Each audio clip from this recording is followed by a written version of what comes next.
You're listening to the Nerd to Know Media Network. Join us at nerdtoknowmedia.com.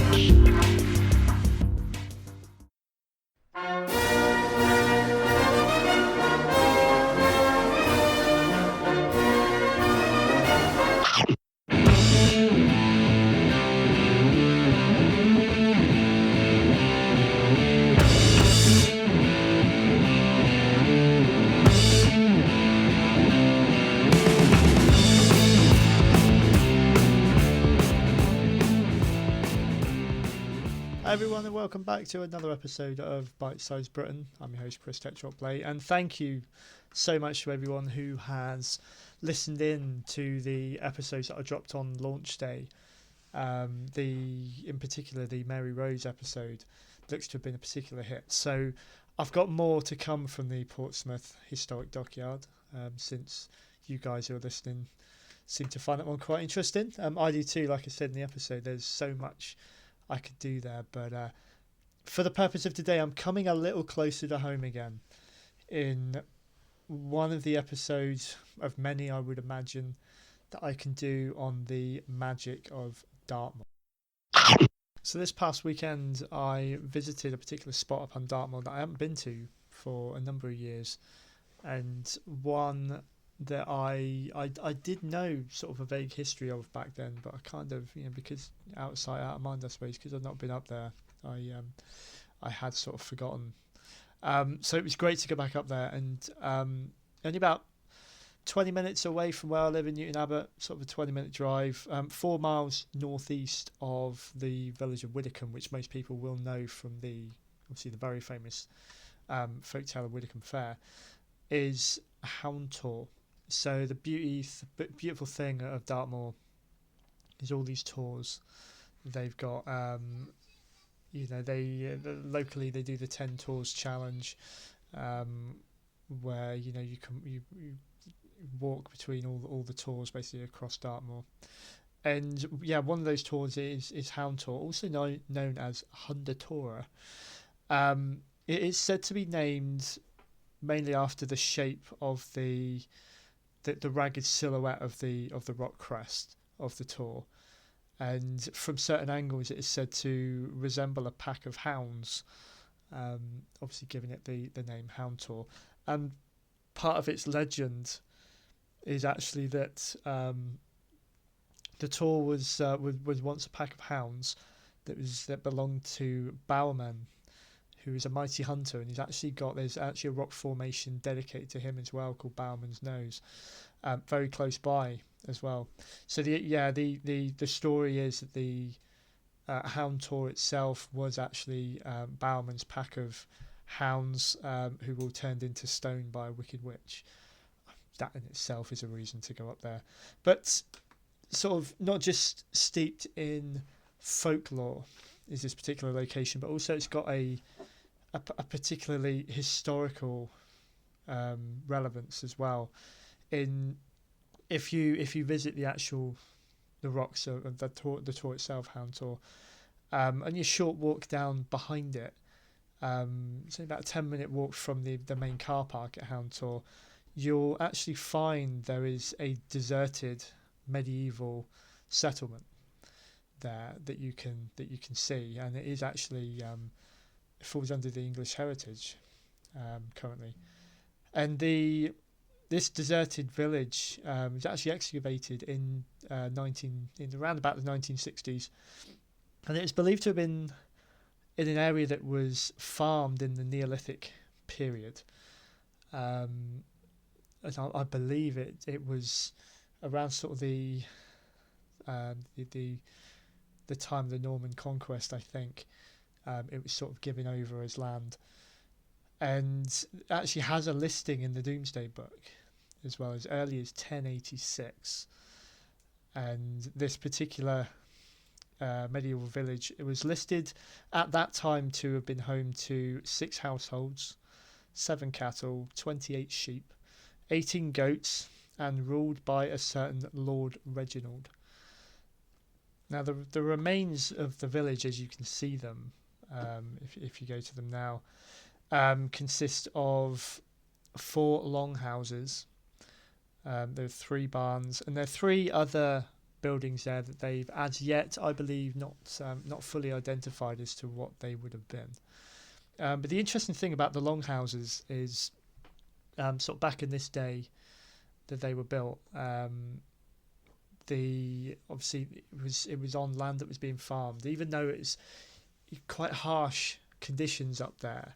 This was a time apparently where they were turning to land that was a little bit more sort of temperamental, I suppose, to farm on, and the farmers were obviously very protective of their cattle. Obviously, it's their livelihood, so they actually shared the longhouses with their cattle. There'd be the family at one end, and there'd be the cattle at the other end of the house, some sort of partition in between. But it was so the cattle were kept safe and warm, obviously protected from the harsh conditions outside. And I feel, from my point of view, one of the more interesting aspects of the history of this particular settlement is there is no record really of what actually happened to the inhabitants there. Apparently, it was farmed up to. There's records to suggest it was farmed up to about 1350, maybe into the early 15th century, possibly. But then past that, the village itself was completely deserted. And from an author point of view, I could start to piece together my sort of weird and wonderful ideas as to what may have happened. There's a few theories that's bounded around about what would have happened to the people there. Why their existence almost just seems to come to a grinding halt and disappear. So looking at the timeline, it could be linked to the Great Famine of 1315, 1317. Which obviously the harsh weather conditions, particularly the where they would have been geographically, would have been it's a lot higher, a lot more exposed. It would have been like today, susceptible to a lot more sort of extreme weathers. So around about that time when harsh conditions were leading to lower crop yields, and which led to inevitably the famine. It could have been a reason why the people may have moved away from that area, or simply succumbed to any illnesses and that were linked to that sort of time. The other one is more closely linked to the Black Death. The first reports in England of the Black Death arriving was around 1348, which would correlate quite nicely with the last records of this area being farmed in 1350. By the end of the Black Death's sort of existence, I suppose, it actually wiped out a third of Devon's population, which is unfathomable, really, when you think of that. So, yeah, I mean, either of those could probably and did play a part in the reason why this settlement was deserted and left. And it's great that you can go and see it and experience it for yourself even today. I also said to a friend who was up there with it's amazing that you can still see remains of buildings that were built that long ago.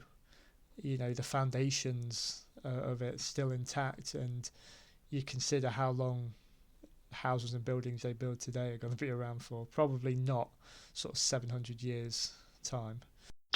And around this same sort of area is home to one of my favourite of the Devon legends of Dartmoor, and it's only about a mile or so, probably less than a mile northwest from Hound Tor.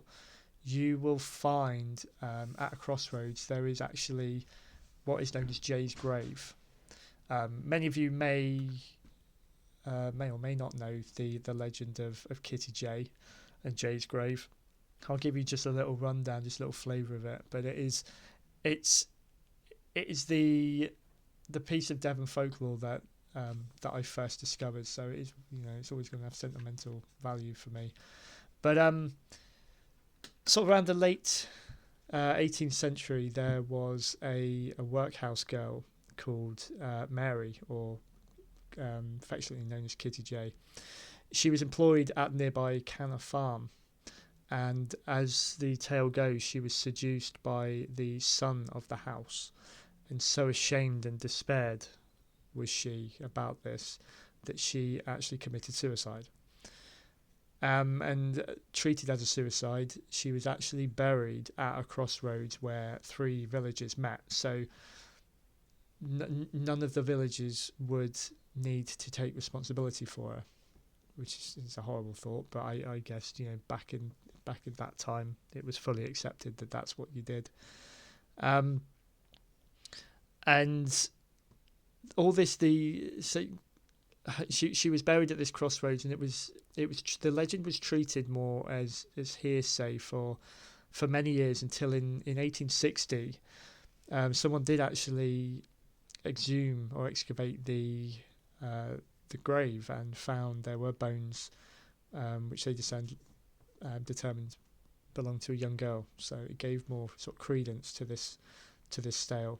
And it's actually, I mean, again, it's part of Devon and Dartmoor folklore. It's one of the most famous stories you'll probably hear about, and it's actually immortalised in Seth Lakeman's famous song Kitty J from the album of the same name in 2004.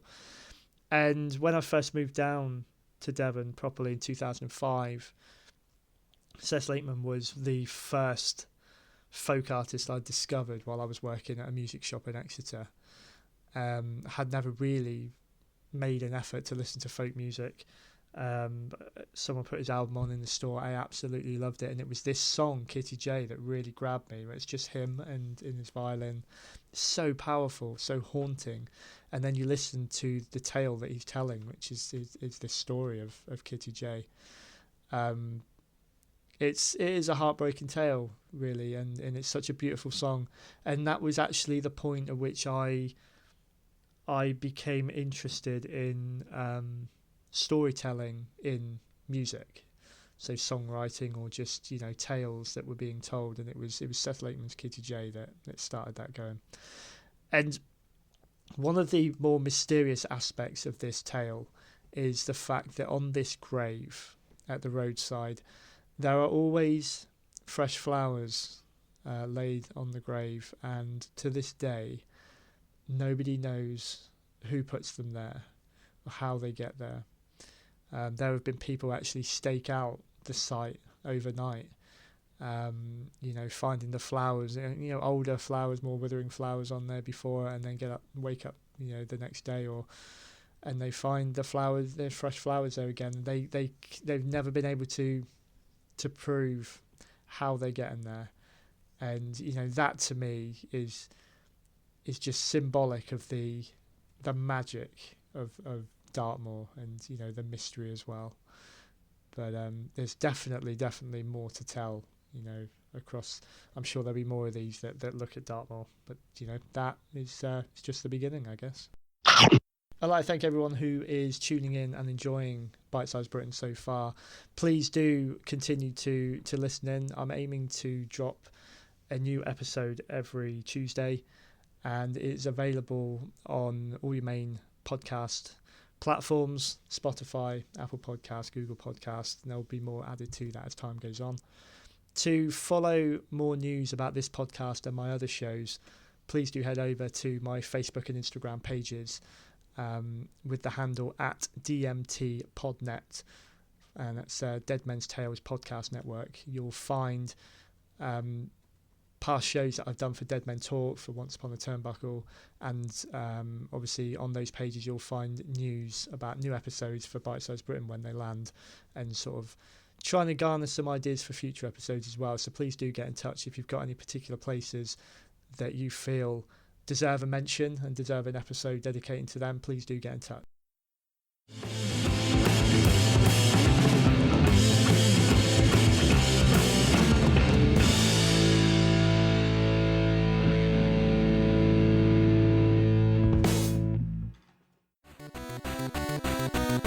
Thank you for listening to a Nerd to Know Media production.